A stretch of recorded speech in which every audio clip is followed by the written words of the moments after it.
Hi guys, Sundarban থেকে পাকা ফল নিয়ে আসলাম। ফলটা কিন্তু একদম পাইকা হলুদ হয়ে গেছে।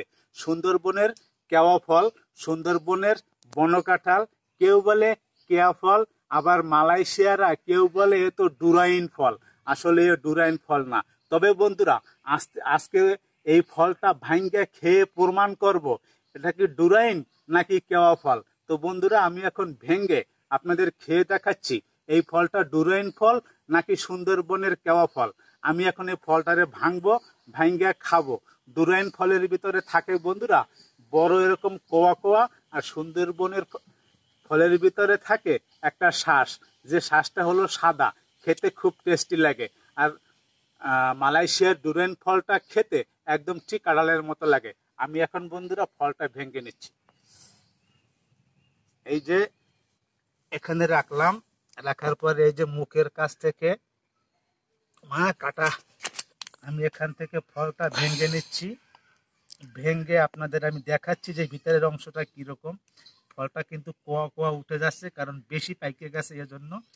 একটু কম পাকা থাকলে ভালো লাগে। এই যে বন্ধুরা, আমি এখন এই যে ভেঙে নিলাম। কত সুন্দর ফল দেখতে পাচ্ছেন, দারুণ এই ফল, একদম মধুর মতো ঘেরান।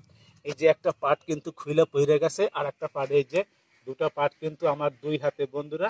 তো এই ফলের এই অংশটা খেতে হয়, এই যে ভিতরের যে আতির অংশটা, এই আতির অংশটা এরকম খেতে হয়। এরকম খেয়ে খেয়ে তারপরে মজা নিতে হয় বন্ধুরা। আর এই ফলের এই যে কোয়াগুলি দেখছেন, এই কোয়াগুলি কিন্তু খাওয়া যাবে না। কোয়াগুলি খেলে কিন্তু একেবারে মুখ চুলকাবে। তো বন্ধুরা, এই যে দুইটা পাট আপনাদের আমি দেখালাম। এই যে বন্ধুরা দেখছেন কত সুন্দর, এই যে ভিতরের আতিটা, এই আতিটা বন্ধুরা এরকম করে খেতে হয়। ভালো থাকবেন সবাই, বাই।